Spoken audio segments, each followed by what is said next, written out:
As part of our CNS Connect series, I'd like to welcome our faculty speaker, Karen Fingerman. Karen L. Fingerman is the Wilson Regents Professor in Human Ecology at UT Austin and the director of the Texas Aging and Longevity Center. She studies adult development and old age. She has conducted research and published numerous scholarly articles on positive and negative emotions in relationships. Her work has examined parents and children, grandparents and grandchildren, friends, acquaintances, and peripheral social ties. The National Institute on Aging funded her work on problematic social ties across the lifespan and currently funds her research on middle-aged adults, their grown children, and aging parents. Thank you for being here today, Karen, and I will turn it over to you. Yeah, I'm very honored to be here, and I really appreciate the opportunity to talk with people in the college about the things that I know about COVID-19 and multi-generational ties. I do want to say a couple things. One is that I recognize that everybody has a little bit of Zoom fatigue right now, so please do be interactive, because sitting here and listening is, you're probably pretty tired of doing that. And the other thing I want to tell you is that we do know some things right now, but every day the information is changing, as you probably noticed.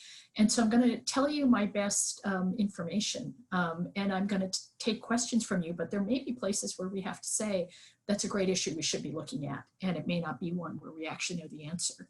I do want to say why I'm looking at multi-generational ties. This has been a major research emphasis for myself, my graduate students, my collaborators.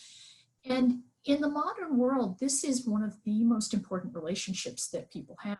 Given that fewer than half of Americans today are married, for many Americans, a tie to a grown child or an aging parent is the most important tie in their life.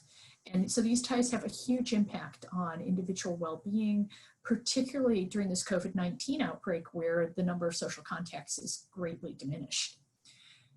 As I talk today, I really want to focus on the midlife adult, because midlife adults have often both of these ties.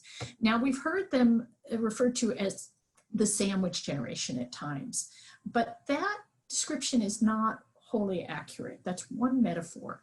But a more accurate metaphor may be the Janus two-headed god. This was a two-headed god in Greek mythology or Roman mythology.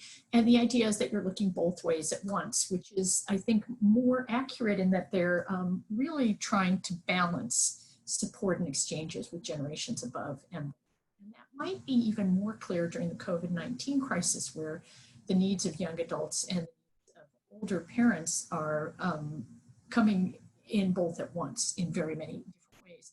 So what I'm going to do in this talk is I'm going to first talk about the parent-child tie with the young adult and the midlife parent.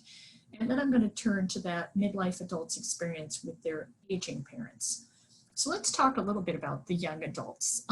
What we know about young adulthood is that it's gone from being a very structured stage of life. So you go back 40, 50 years ago, and young adults finished school, they got married, they had careers, they had very distinct sort of shape to that phase of life, whereas today it's much, much different, the phase of young adulthood, in that it's much less well-defined.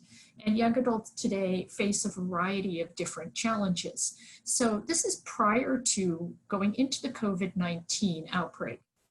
Young adults are a much more diverse population than older adult generations. That is to say, they have a much higher proportion of racial and ethnic minority.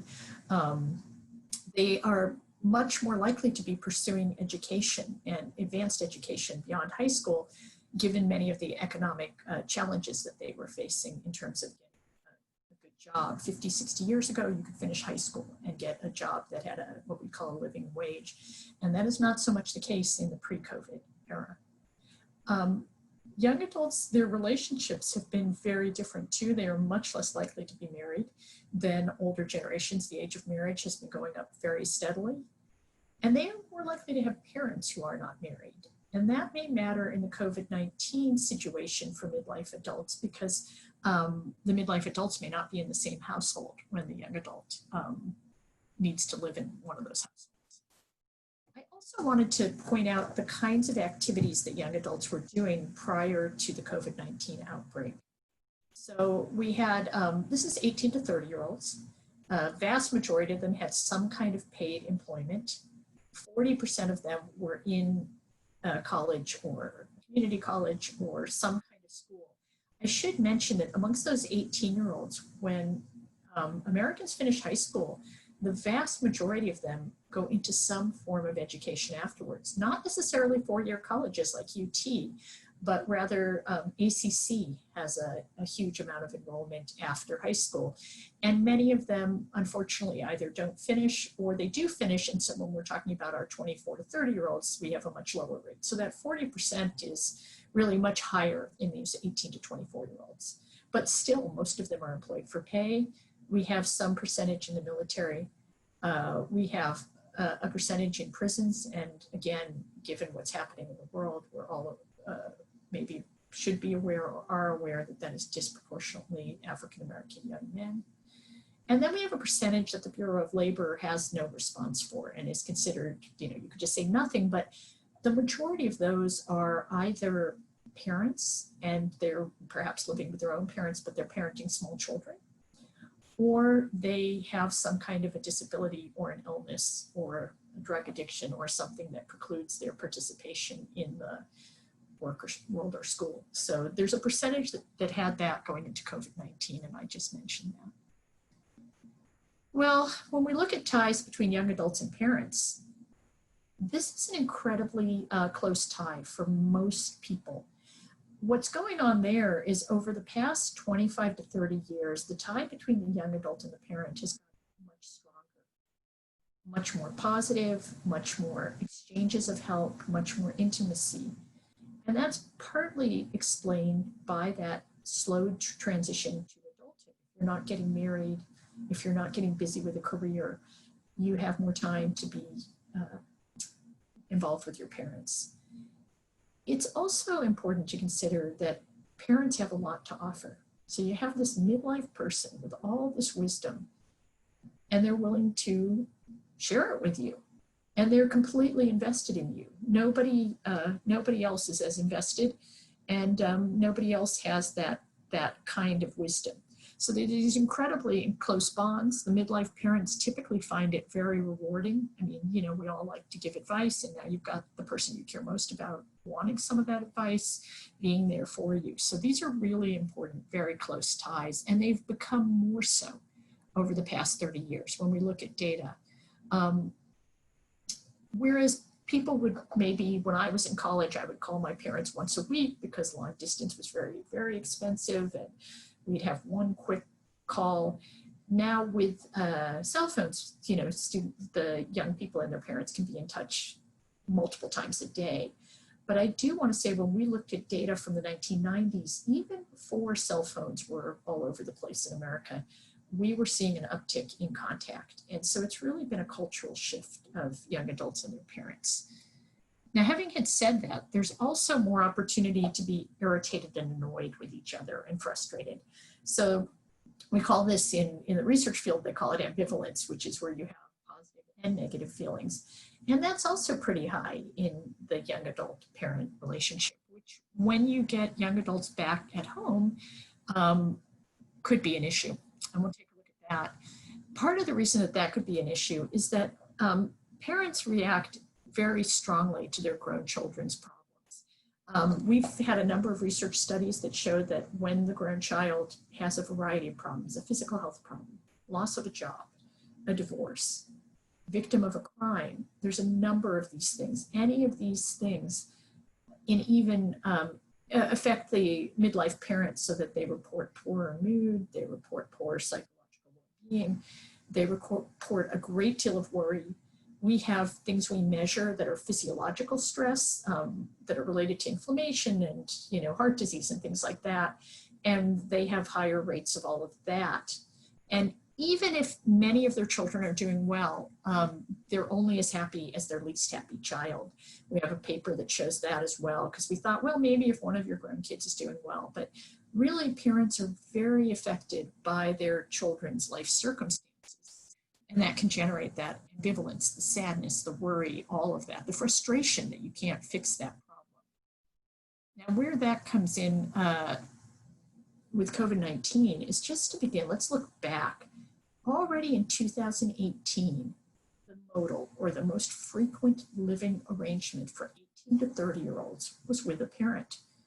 That is the first time in American history that that is the most frequent living arrangement. Before that, it was spouses. Primarily, people would get out of the parent house to get married, but that was not the case. And in fact, it was even higher for 18 to 24-year-olds. Why this matters is that it had those kinds of effects on some families of the problem. And that is that they viewed the child, the situation as abnormal. And when you view a situation as abnormal, as a midlife parent or a grown child, it is more harmful than if you accept it as the situation that you are meant to be in or want to be in. There are many racial and ethnic groups where it's desirable. And we'll come back to it later in this talk, but for example, in Spain and Italy, the vast majority of young adults live with their parents for a variety of reasons. But the parents and the young adults both report that it's rewarding. It's viewed as very normal and very desirable.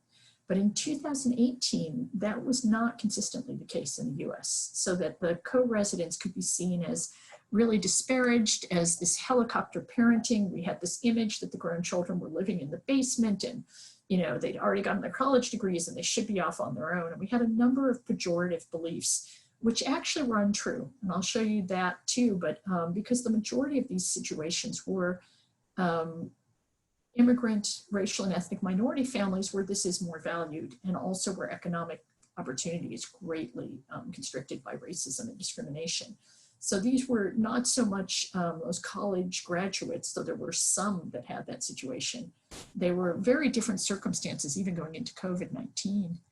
Now, of course, what happened with COVID-19 is that UT, along with all the major universities in the country, closed and went to remote learning, and the college student and young adult population primarily went home to their parents. So we haven't got the exact data. I can't give you the statistic. I've been searching for it, but the proportion of young adults living with parents right now in the US has got to be well over half of them. And so we've seen a huge spike in young adults in the parental home. Now, you might think, well, that's a huge burden on these midlife adults, but they are typically working and contributing to the household. In fact, in 2018, even before this economic downturn and situation began with COVID-19, 80% of young adults who lived with their parents were contributing to the household economically or with tasks and all kinds of support. That is really true during COVID-19, where they are likely to be first responders or to be working remotely in some way that brings in money. And I just saw this. This is this morning's Washington Post. So as I said, everything's happening so quickly. And this article says, as the pandemic took jobs or workers fell ill, teens have toiled full time, becoming lifelines. And young adults even more so.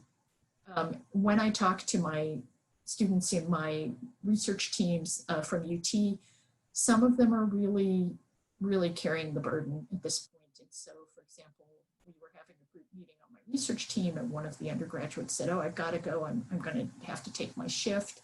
And I sent her an email afterwards saying, well, I hope you were doing something remote, or what were you doing, or how are you? And she said, well, my parents own a small restaurant. This was during the time when the restaurants weren't open for sit down, but she said, we can't have anyone in the kitchen but my family. So we're alternating and I have to be there some of the time. And I have another student who, she takes care of a 2-year-old and 4-month-old, so her aunt can go to work as a first responder. So there's a tremendous contribution of young adults. And I think that that's just become much more evident during this COVID-19 outbreak and the shift in the way that families are living together. And I'd like to take a break here. Karen, I'm wondering, I mean, you mentioned Europe and cohabitating multi-generation is very much a norm and a standard in Spain and Italy. Was there ever a time it was a norm in the United States? I mean, from what I know of history, it seems like it was at one point, and why was there that cultural shift? In terms of whether or not we've had the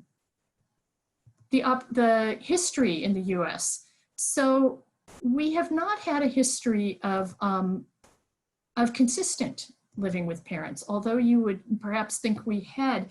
What happened in the 1800s is a young person might end up going out as a apprentice, and maybe they do something for a while, and then maybe they change their mind and go back to the parent home.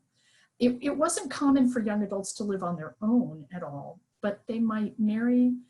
Some of them stayed in the rural area and stayed on the farms. That's definitely true. And usually there'd be one grown child in the home so that the parent wasn't alone. But if you looked at the course of young adults, they were often in and out of the parent home, or even on their own. So for example, John Adams' daughter went and got married and had small children, and then her husband was somewhere, I think he was a diplomat, and she needed help, and she came back and stayed with the parents, and the mother went and lived with her for a little bit.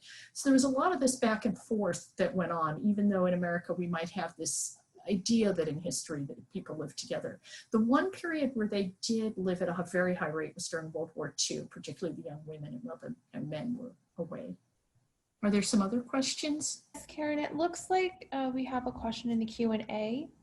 Is there any data about the shift over time from young adults tending towards less autonomy rather than hitting markers of adulthood from prior generations? Examples, impact of housing costs or lower wage job prospects?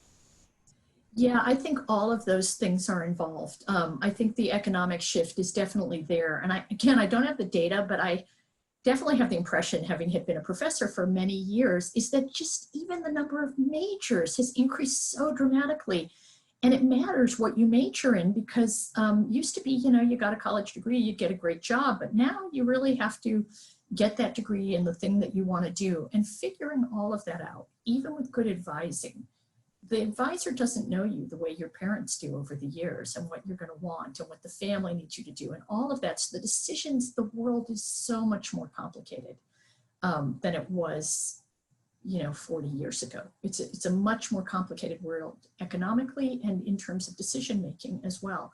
I think that whereas people would get married very quickly earlier, there has been a very high sustained rate of divorce, which makes the prospect of marriage perhaps wisely a view of investment, that I don't want to do something that I'd get divorced, because that was more common 40 years ago. People would get married quickly and then they'd end up divorced, which is a pretty traumatic, bigger deal. So they're being more cautious in that. But the other thing I want to point out is that it's a cultural shift, which means it's desirable. And we see benefits of this closer tie. Now, where we don't see benefits is when people feel like, oh my gosh, I'm not supposed to have this. But the actual objective part to it, when we see, oh my gosh, these parents and children are so close, they're both thriving and they're doing very well. So I'll go to the next question unless I need to follow up more on that. Is there an impact on the emotional maturity of young adults who are living at home longer? Well, it's an interesting question, and there certainly has been a stereotype about that. We did one study where we looked at the differences between young adults who are at home and young adults who aren't. This was, back before COVID-19, when it was sort of, back when, I think it was like 2016 or something. So we were seeing the uptick where there was a pretty big normal group of young adults living at home and a big group not. And what we found is they didn't differ at all. The only difference we found is that the young adults who lived with their parents laughed more. They laughed more with their parents, and that was regardless of the amount of contact, because even if you live at home, you don't necessarily have that much contact. You could be on a different work shift and so on. So when we just looked and controlled for, okay, you live together, and we're comparing you to someone with the same amount of contact who doesn't, the only difference we could find is maybe those in-jokes and the shared humor you get out of living with them. But we couldn't actually find a difference on the emotional qualities of the bond, which was very surprising to us. We thought the closeness would do that. So it hasn't really shifted them emotionally in terms of their ability to be mature in their relationships with their parents. We're not seeing other shifts either, because one of the things I was pointing out is that they're so likely to be contributing to household income.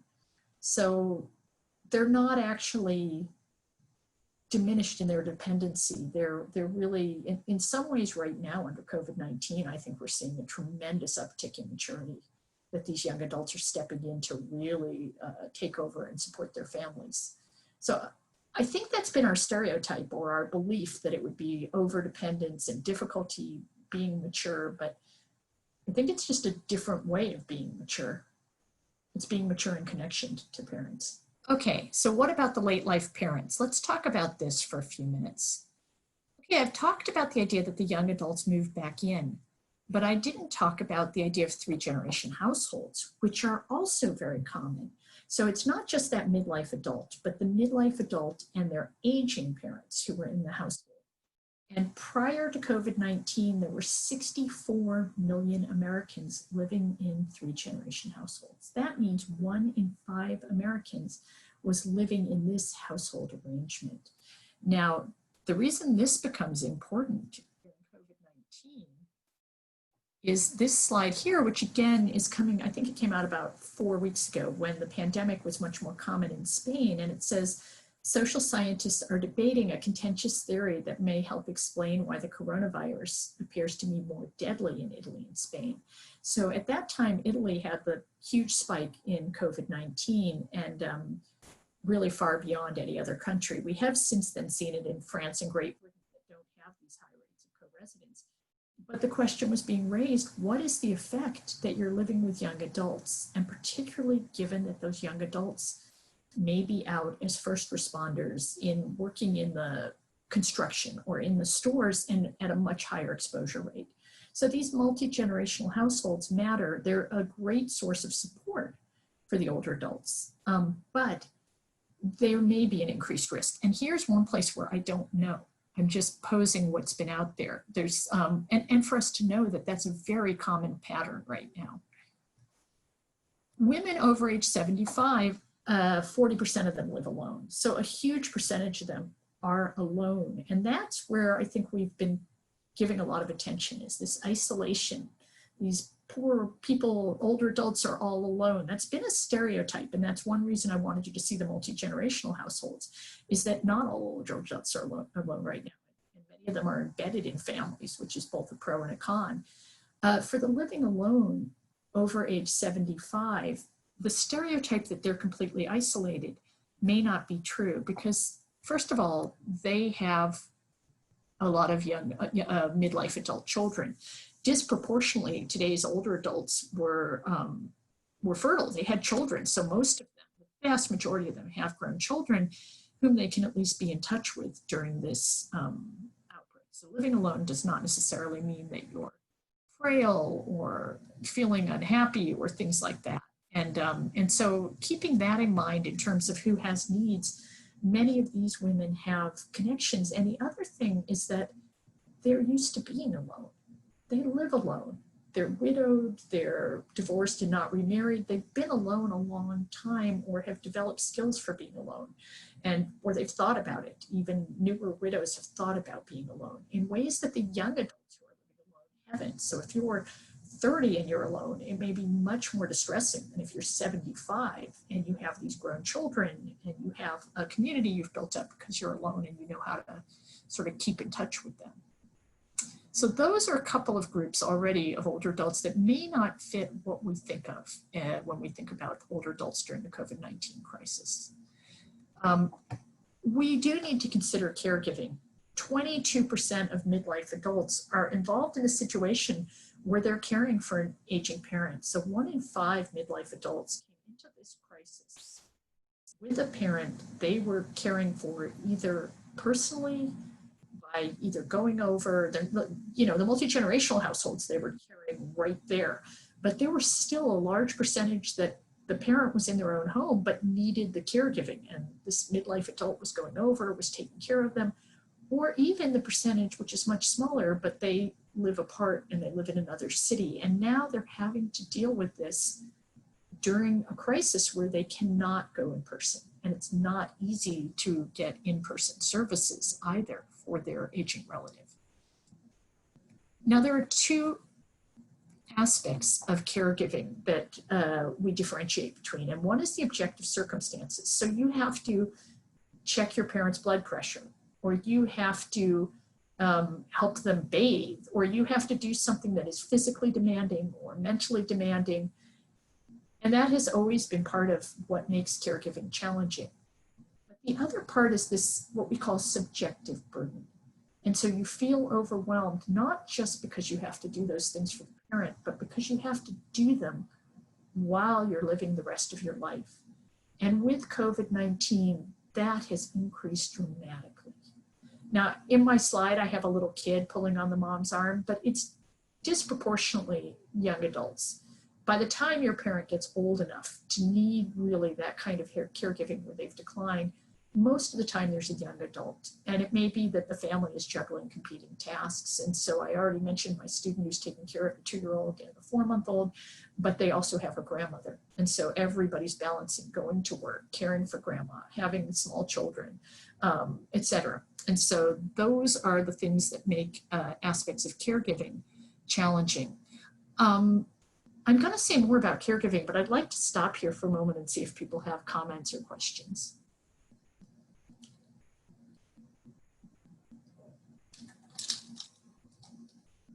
Okay, can I just confirm that you can still hear me? Yes. Good, okay. And okay, I'm going to keep going since it sounds like we don't have questions right now, but I also want to mention the psychological aspects of caregiving. So here you have things that are what we call subjective stressors, objective stressors, and then it really depends on how you think about it. So there are perceptions of rewards and perceptions of stress. And African-American families tend to report greater rewards in the caregiving time. That there's just a sense that this is really rewarding to take care of your parent as they reach the end of your life. Amongst non-Hispanic white families, they report much more stress from doing these activities. And it's just the way that these families think about their family ties. The other issue is other family members' support. So if you're in a marriage that is different sex, so you have a man and a woman in the marriage, the woman disproportionately carries the burden of caregiving, and they tend to suffer considerably, and that has increased dramatically during COVID-19 because they're also carrying the burden of the household tasks and the young adults problems. And so interestingly, my colleague Deb Umbersom here in the Department of Sociology has done some research on gay and lesbian couples, and they do much better in the caregiving situation because they divide the work and support each other much more equally. We don't know during the COVID-19 outbreak how that's going, but we can surmise that those situations are easier than ones where you have different sex marriages. Let's talk about nursing homes, because this has been where the COVID-19 crisis has really played out. The thing I want to tell you is that we absolutely have to be aware of nursing homes, but they're only 5% of older adults. It's a very, very small proportion of older adults. And it's a lot of older adults will end up in a nursing home before they die, but at any given time, it's a very, very small percentage. And let's talk a little bit about what's going on there. Now, I was just on a Zoom meeting with the Center for Aging Services and Excellence in Long-Term Care, which is another center at UT this morning. And they were talking quite a bit about the issues of infection and other issues that are going on in nursing homes. But what we know from that is that 42% of the COVID deaths are occurring in the nursing homes. So this is definitely a dire problem. And I'm not going to stay on that for too long in terms of, because I'm not an infectious disease expert, and I know that this is a major issue. But what I want to talk about is how it's affecting them socially. So one of the things that's happening in the nursing homes is that they need to isolate the older adults. And many of them are now completely isolated. They're alone at very short intervals. Someone comes in with, a lot of safety equipment on and gives them a meal or does something for them, but they're not getting the kinds of social contact that they were before. The reason this is important in this context is that families also are affected by these policies. They worry about their older adult who's in the nursing home. There has always been a great deal of family stress when somebody is in the nursing home. It's not like, oh, you place them in the nursing home and now all the problems are over. In fact, there's just a whole other level of worry how they're doing in the nursing home. And there's typically a great deal of involvement. Some people go every day, once a week, and they miss that. They miss seeing their older relative. We're right now doing some research with older adults, and we've been asking them what they miss most during the COVID-19 stay at home. And one of their answers is visiting my relatives and friends at the nursing home, which really surprised us. But in terms of the family, they really miss that opportunity. They're only allowed one visitor typically, and that can become an issue, who gets to visit and if there are multiple grown children.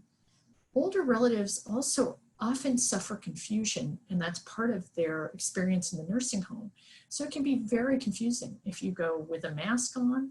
It can be very confusing why you're not visiting. And so all of those issues are part of the problem. The communication for the caregiver with the facility. Often families place them in the older adult in the nursing home, and they're very involved with the medical decisions and trying to figure out what's going on with their older relative. Right now, it's just really, really challenging. They do not have the staff at the nursing home to talk on the phone with you, and you can't go there to talk with them. And the visits are very cumbersome. You know, like I said, you're wearing masks. They may be hard of hearing. They may have vision impairments, so that when you come to the window or such, you really can't, this is sort of one that I just found of, it's a little bit of a dramatic vision of it, but this is what visits are like, at least in the metaphor, at least, or for some people. In other words, the family, it's not just the older adult. We've been reading a lot about the older adult and their isolation in the nursing home, but the flip side of that is the family. And what I also think we need to address, though I didn't provide a lot of slides, is the grief. When older adults do pass away, there's a tremendous amount of grief for the family. They haven't been able to be there. They haven't been able to give that older adult the death that they wanted to give their older adult, and they can't have the kinds of rituals they would like to have. So there's a variety of burden on the family that I think we haven't fully addressed in our conversation about the experience of older adults and their isolation, which is very important, but it's also important to consider what's happening to the families. So I'd like to talk about the older adults and answer any questions you have there. Karen, there was a question on our chat. Do you have suggestions for communicating with parents as you take on caregiving without making them feel angry? For example, because you're asking or telling them to do things like checking blood pressure, taking medications, etc. Yeah, this is the classic problem. In fact, one of the doctoral students I work with did a dissertation on stubbornness in caregiving, because as soon as you make the suggestion, that's not what they want to do. And what's going on there is, especially in the US, losing autonomy is really, really hard. And losing it to your grown child is incredibly difficult. I want to say almost impossible for many older adults, because they want to be the parent, and you're trying to tell them what to do is very threatening to them. So the main things I would do there is thinking about their autonomy, and also seeing if you can get the medical personnel to intervene and work with them. Because when you get people with a lot of experience who are good at this, you're not the first family that's had the problem with the older adult not doing the blood pressure and things. This is one of the most common classic problems. And I'm going to tell you a little story and digress, because this happened even for me with my father. And my father has Parkinson's, and as he was slowing down and he couldn't really anymore reach down to even put on his shoes, he kind of needed slip-on shoes. And he would put on these loafers that had laces and leave them untied. And you could just see that he was going to trip over these laces. So I'm visiting him. He lives up in Iowa where my sisters live, and I see him walking in these. And I said, Dad, I want to get you different shoes. I'm going to get you different shoes to deal with those laces. And I checked the shoe brand, and they in fact had slip-ons without the laces that were loafers. So I ordered them for him, and he was very worried about it. What if they don't fit? What if I don't like them? What if whatever? And I said, they're the exact same shoe, and they are from Amazon. You know, my sister can ship it back, but they're going to be perfect, exact same shoe. And so I come up 3 months later, and he's wearing the loafers with the strings untied. And I'm going, Dad, you know, what happened with the shoes I sent you? And he said, well, I already had the exact same shoe. And I said, oh, you did? Why aren't you wearing them? And he said, well, I am. I like these. So in his mind, the laces was the exact same shoe. And the problem there is that I never asked him. I never said to him, Dad, do you think it's a problem that you have these laces? And if he said no, I could have posed to him, well, I'm concerned you're going to fall. Do you have that concern? And so I just came in and solved the problem. I never asked him, what do you see as the problem? How do you want me to support you in solving that problem? So even those of us who know what we're doing, at least intellectually, it's your impulse. You want to protect your parent, you want to solve it, but it's better if you can step back and ask them what they see as the problem and what help they want. Karen, there's another one. Do you have suggestions on how you can encourage your parents to take care of their mental health? Because that's something that generationally, a younger generation seem to have an awareness of mental health, of therapy, of its value, and that doesn't necessarily translate to older generations, and there may be a need. Yeah, if it depends there if you're talking about cognitive or emotional. So for the cognitive, I will tell you that we have, I'll address that one first. We have the Mulva Clinic, M-U-L-V-A, at the Dell Medical School, and they won awards in their very first year for just giving state-of-the-art care for dementia and diagnosis. And they bring in an entire team with the social workers and the neurologist, and they do all the testing at once, and they are just super at that. And so if that's where your dilemma is in cognitive functioning, definitely contact them. They're just terrific. And they understand one of the problems with the dementia cases is that often the first thing that goes is what we call executive functioning.